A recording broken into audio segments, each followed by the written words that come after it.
1984년도 LA 올림픽의 여성 마라토너 금메달리스트 조안 베노이트가 나오는 광고인데 이런 장면이 나와요. 5시 25분을 밝힙니다.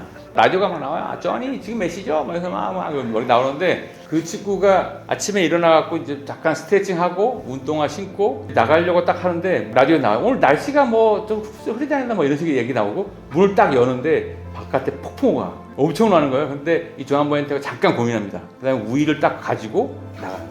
이 광고가 저스트 광고의 시작입니다.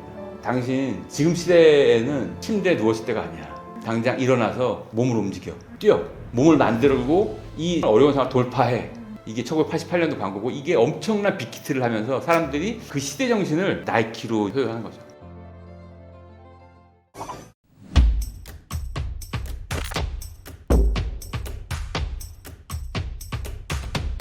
안녕하세요.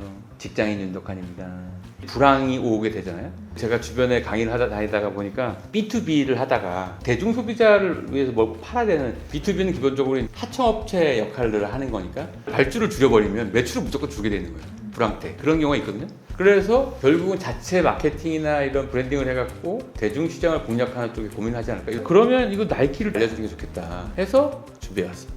나이키는 대표적으로 전문가들 시장에서 대중시장으로 옮겨간 케이스죠. 요거 모르시는 분들 많을 거예요. 원래는 이 나이키 창업자가 두 사람인데 필 라이트라는 사람 38년생, 빌 바우만이라고 1999년도인가 돌아가신 분이 계신데 이분이 1911년생, 나이 차이가 좀 있죠. 미국의 오레곤 대학교라고 거기 육상부, 빌 바우만이 코치, 필 라이트가 선수, 이 두 사람의 의견투합해가지고 신발을 만들었죠. 이 사람도 육상선 출신이니까 런닝화를 만들어 게 출발입니다. 1963년도에 설립을 준비하다가 64년도에 정식으로 시작했죠. 블루 리본 스포츠라는 이름으로 시작했다가 1970년쯤에 나이키라는 브랜드 이 숱이 딱 그려놓고 이게 로열티 35불밖에 안 줬다는 걸로 유명해요. 대충 그려 그랬더니 이렇게 그려가지고 육상 선수 코치 출신이잖아요.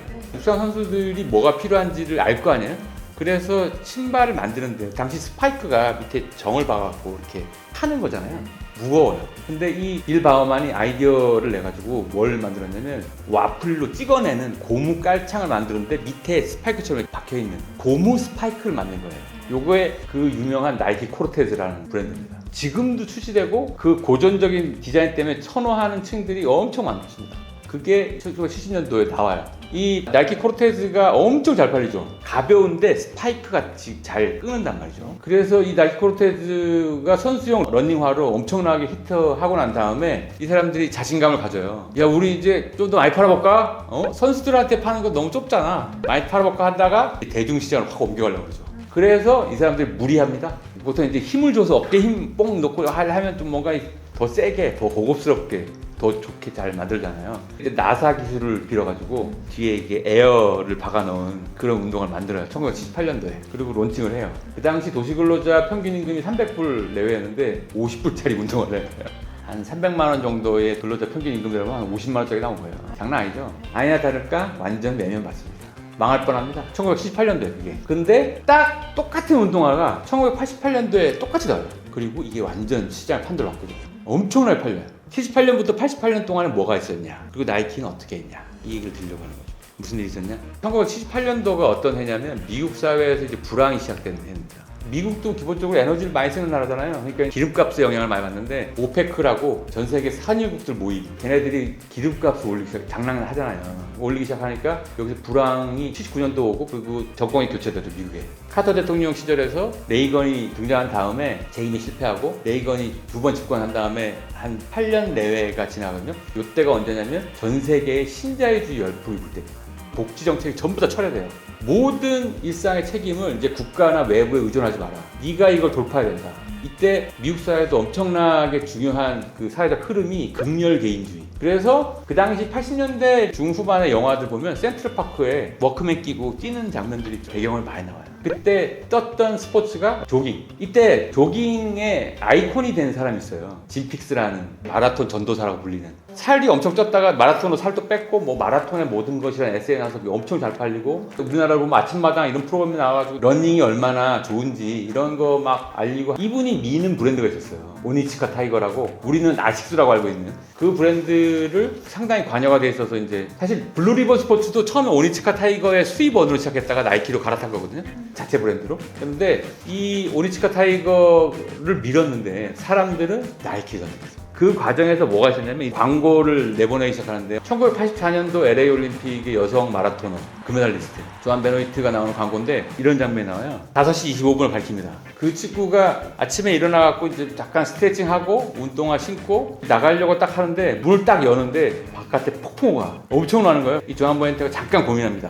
그 다음에 우위를 딱 가지고 나가는 거예요. 이게 별거 아닌 것 같은데 기존의 스포츠 브랜드의 공식을 깼어요. 맨 끝에 보통 이제 극적인 장면을 연출하면서 뭐 이렇게 피니시 라인 통과하거나 아니면 이제 트로피를 들러올리거나 막 이런 식의 광고가 있었는데 여기는 폭풍우가 오는데 우위를 들고 나가는 장면으로 끝나는 거예요. 이 광고가 저스트 광고의 시작입니다. 당신 지금 시대에는 침대에 누웠을 때가 아니야. 당장 일어나서 몸을 움직여. 뛰어. 몸을 만들고 이 어려운 상황을 돌파해. 이게 1988년도 광고고 이게 엄청난 빅히트를 하면서 사람들이 그 시대 정신을 나이키로 소유하는 거죠. 나이키 광고는 뭐 그 이후에 엄청나게 그 시대 상황 그래서 대중이 어떻게 시대를 겪어가는지 이 코드를 읽는 거에 아주 민감한 더듬이를 발전시켰죠. 매년 이슈가 있으면 그 이슈에 들어가요. 논쟁이 벌어지는 것들에 대해서 이 나이키는 별로 겁내하지 않습니다. 대표적인 케이스 중에 하나가 이 나이키 캠페인이 1988년도에 시작했죠. 2018년도에 나이키 30주년 기념 캠페인으로 등장한 모델이 있어요. 미국의 콜린 캐퍼닉이라고 하는 쿼터백이에요. 2016년도에 한 사건이 생겼는데 백인 경찰이 흑인을 과도하게 폭력적으로 진압해가지고 기소가 된 사건이 있어요. 여기서 무죄 표결이 난 거예요. 여기에 항의 시위를 하는 흑인들이 있었는데 흑인 출신인 콜린 캐퍼닉이 경기장에서 테이킹 어 니 무릎 꿇기 운동을 합니다. 그 국가가 나올 때 흑인 차별하는 나라에는 예의를 표하지 않겠다. 이걸로 테이킹 어 니 무브먼트를 벌리기 시작하는데 엄청 확산돼요. 그러니까 17년에 타임즈 표지 모델도 됩니다. 그래서 이 사람이 굉장히 상징적인 인물이라고 이후에 그 팀에서 방출까지 돼요. 그래서 그 당시까지 광고를 찍을 때까지도 팀을 못 찾았는데 어쨌든 이 논란의 핵심 인물이 드림스 크레이지라고 하는 30주년 기념 캠페인을 찍어요. 캠페인 광고도 엄청 감동했어요. 장애가 있는 사람이라든지 아니면 뇌종양이 있는 사람이라든지 여러 가지 있는 사람들이 너 꿈을 이루지 못할 거라고 자꾸 두려워하지 말고 그 꿈이 얼마나 미쳤는지를 한번 생각해봐. 되게 감동적인 메시지죠. 그거 나오자마자 나이키는 논란의 한복판에 들어가죠. 뉴스들이 나이키가 위험한 도박을 했다. 뭐 이러면서 막 나와요. 아니나 다를까 공화당 지지하는 백인들이 나이키 막 꺼내놓고 불태우는 영상도 막 올리고 트럼프부터 해가지고 보수 정치인들을 욕하고 난리가 아닙니다. 그런데 주가 시장이 재밌어요. 이게 떨어졌다가 완전 나이키 커브처럼 쫙 올라가요. 그러니까 나이키는 기본적으로 5060 미국의 백인 중산층들은 버리는 거죠. 나이키는 완전 이쪽 리버럴 층에서 시장은 꽉 잡고 있습니다. 그런 전략들을 반복하고 있어요. 그 정도 글로벌 브랜드면 거의 모든 사람이 나이키를 알고 있는 정도면 한쪽에 뭔가 자기의 정치적 정체성을 드러내는 게 되게 부담스러워요. 특히 한국 사회 같은 경우에는. 그런데 이 사람들 그거 두려워하지 않죠. 그래서 뭐 글로벌하게, 글로컬하게 예를 들어 한국 시장이나 일본 시장 이렇게도 좀 다르게 가는데 일본 나이키 재팬 같은 게 2019년도 코로나 직전에 어떤 광고가 굉장히 논란이 됐냐면 이렇게 제일 동포, 제일 한국인이 입고 있는 흰 저고리하고 밑에 깔만 치마를 입고 학교를 다니는 이 친구랑 흑인계 계통의 혼혈하는 일본인 여성 친구랑 그 다음에 또 하나는 일본에서 이지메를 당하고 있는 따돌림 당하고 있는 이 친구 3명의 축구 선수의 일상을 보여주고 이 사람이 차별받고 있는 일상을 보여준 다음에 축구를 통해서 돌파하는 유캔 스탑 스포츠가 하는 난리가 났습니다. 우리 일본은 이런 게 없다 뭐 엔드 주장도 있고 뭐 난리가 아닌데 재밌는 거는 그 이후에 나이키도 엄청 재팬에 잘 팔렸어요. 기득권의 보수 쪽 층은 버리는 거죠. 나이키는 논란의 핵심이죠. 몇 해 전에 블랙 라이브스 매터 있을 때도 Just Do It 이라고 하는 그 사이에 Just Don't Do It 그 브랜드 태그라인을 그렇게 붙여가지고 그 이슈에 들어가죠.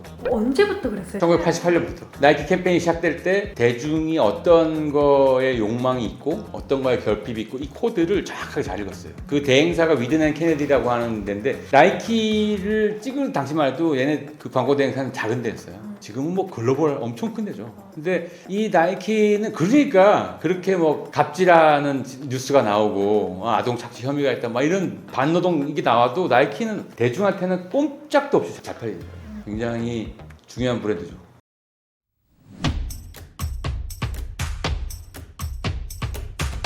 앞으로 이 유튜브에서도 정기적으로 이런 식의 소셜과 대중시장에 들어갈 때 어떤 식의 브랜드가 사회적 상황, 시대 정신을 어떻게 읽어야 되느냐 이거랑 관련되어 있는 거 기획 중에 있는데,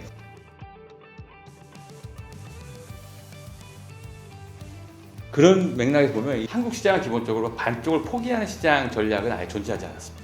그게 정치적으로 대단히 위험하고 실제로 그래왔고 뭐 몇 군데 역사만 뒤져봐도 중요한 브랜드 몇 개는 없어지게 됐잖아요. 근데 이제 하나는 확실해요. 편익이 대체로 다 비슷해지거나 고만고만한 수준이에요. 카드를 타면은 다른 회사보다 현금을 이만큼 더 줘요. 이렇게 할 수가 없잖아요. 편익을 주는 건 한계가 있어요.